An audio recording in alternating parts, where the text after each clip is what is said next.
I had a request to create a video on coaching.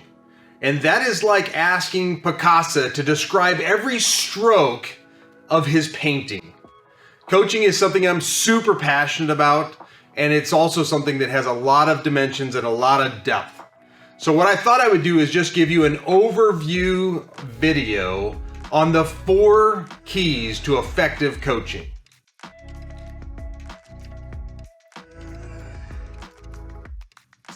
Key number 1, earn the right.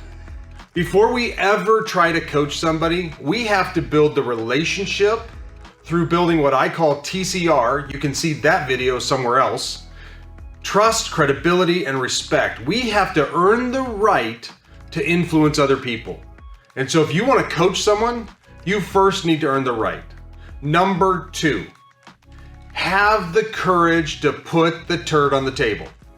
I have been so surprised in my 15 years of consulting about the lack of courage that I see in leadership at all levels of leadership. I don't care if we're talking about the owner or if we're talking about a frontline leader. Lack of courage is a big deal.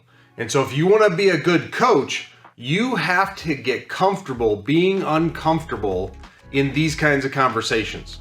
So build your courage. Number 3, do it for their benefit.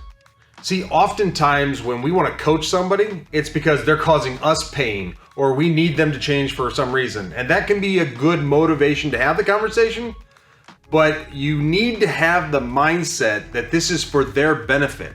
We need to think in terms of how can they benefit from this behavior change, this thinking change, etc., etc. If it's only for us, then we're not going to be effective at coaching. So we got to put it in terms of what's the benefit for them. And lastly, we need to manage the conversation well. Now, this is too big of a topic to cover in one video, but I will give you just a couple quick nuggets in this one around managing the conversation. The first and most important thing about managing the conversation is that coaching conversations are just that. They're conversations. It's a very collaborative dialogue. Means you should be talking less than 50% of the time.